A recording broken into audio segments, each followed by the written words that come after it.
limited time accessories, Hallo, the Spirit of Trick or Treats. So you get 10 packs.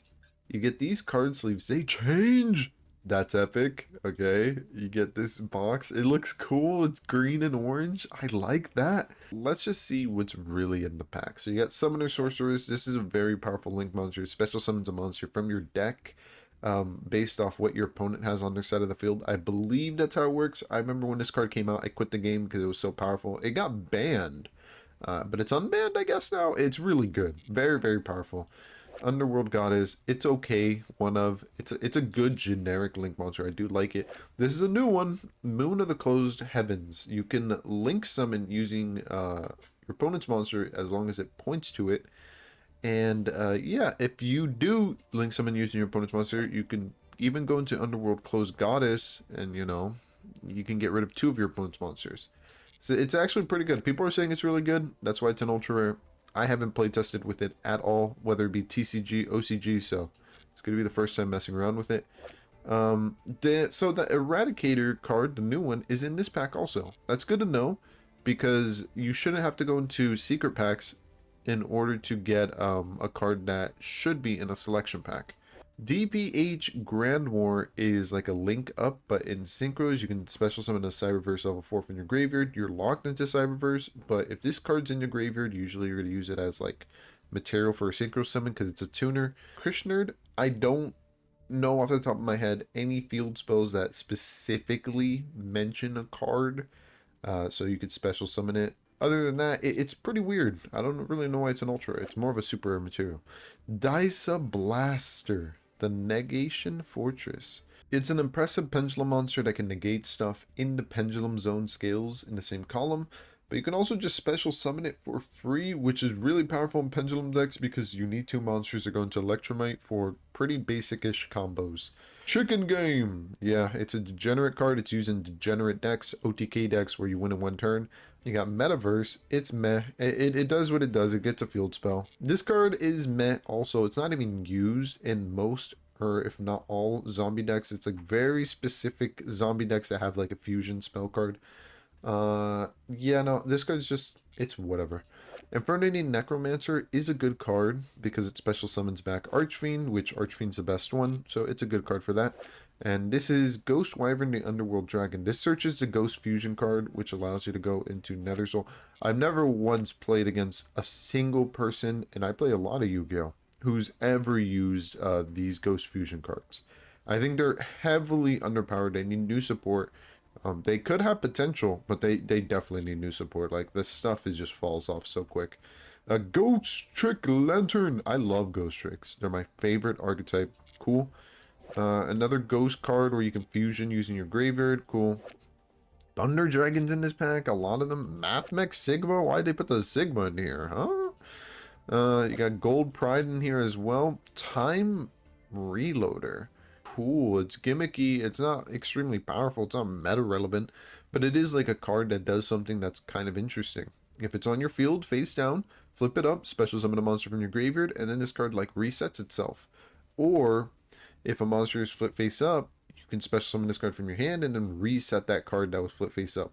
It works really, really well in flip decks.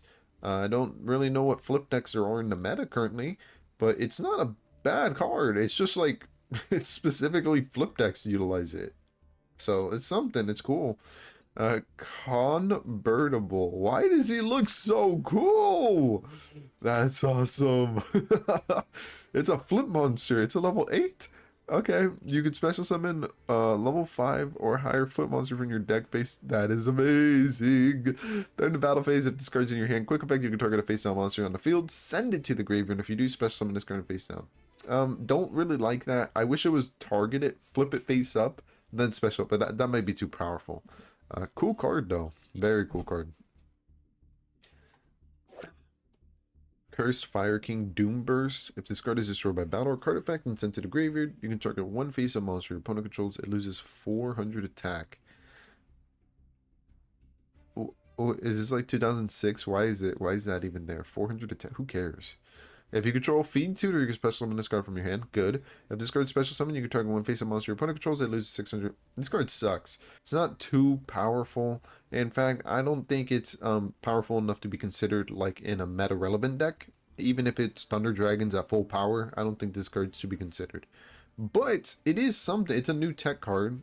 The reason I say it's not to be considered is because it's a once per turn, so you only get one token. Had you been able to get multiple tokens, it would be very valuable because it could be like a one card Link 5 or something. Hallo, the Spirit of Tricks has 0 attacks, 0 defense. It's a level 4, it's a fiend, and it can burn your opponent for each fiend monster in your graveyard. You can burn for a lot of damage. A lot. That is scary. That is like 500 for each fiend in your graveyard. You can burn 4,000 just from summoning this one monster. No way. Wait, this card essentially does the same thing as the other one, except she burns for zombies in your graveyard. Mutamorphosis is essentially the opposite of Metamorphosis. While Metamorphosis special summons a monster from your extra deck, this card special summons a monster from your deck. Not entirely bad, actually. In fact, it might be really, really relevant if there is a fusion or synchro deck that, like, it's like, oh, I need to get this monster from the deck, and now I have an easy search because I can easily make this fusion or synchro, and if I have this card in hand, it's full combo. So interesting. Well, this is pretty. What the heck? This card is good. This card's really good, actually. It's continuous spell, so it stays up. You can get multiple procs off of it. You can even proc it during your opponent's turn. And for some reason, it burns. So it's like, oh, hey, you have a little bit of life points. I'm just going to burn you for 1,600. I don't know about this card because it searches itself. Like, that's kind of crazy. Not only does it disrupt your opponent, but it replaces itself with itself. I've never seen a trap card do that in Yu-Gi-Oh! So that's a completely new like mechanic to me. I can only see it being used in like a Snake Eye hybrid build because you need a level 1 monster in your graveyard. Or maybe you have Droll Knockbird in your hand or Effect Veiler that you already used up and they're in your graveyard. Maybe then it works. It's an interesting card to say the least. It can reduce the level of all other monsters on the field by 1, and this card gains the level if the other monsters lost it. And then it has a quick effect during your battle phase or your opponent's main phase. You can essentially destroy one card on the field. It discards level 8 or higher. This card is not meta by any means, but it does have a very unique generic effect that I could see it being played in like very budget friendly decks for newbies or beginners. Procession of the T-Jar is weird. You summon it on the field, you move it to a different column, and then it sets your opponent's monsters that are in that column. And your opponent's set cards cannot be activated. I mean, yours included, but usually you're not going to play into your own column. It doesn't have like protection. If it was an illusion, this card would be bonkers because it wouldn't be able to be destroyed by battle. But it's not. It can be destroyed by battle, so it's kind of meh. Moko Moko is very pretty. It's an illusion. Look at that. Flip. Draw one card during your main phase, changes it face down, and it can be destroyed by battle. That's just an infinite draw one, huh? And that's a rare?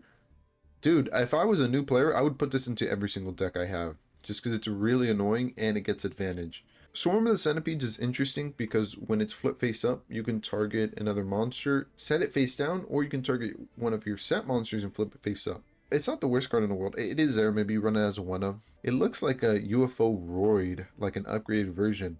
It can't be targeted by card effects. It can't be destroyed by battle. And it draws you a card during the end phase, but you have to banish a card in your hand. Some decks benefit off of cards being banished, so this card may have synergy in certain archetypes or strategies. Berserker Fiend Archfiend reminds me of these like Fiend cards where you like tribute monsters on your side of the field and then your monster gains the attack of whatever was tributed. So it's very meh, but it is like a look at this, like I have a big boss, you know. It's kind of a fun card. That's all I can say about it. I don't know how banishing a dark monster in your graveyard is going to benefit you in Infernity. Are there Infernities or dark monsters where it's like, oh, when I'm banished, I do something? I have no idea. It seems kind of meh.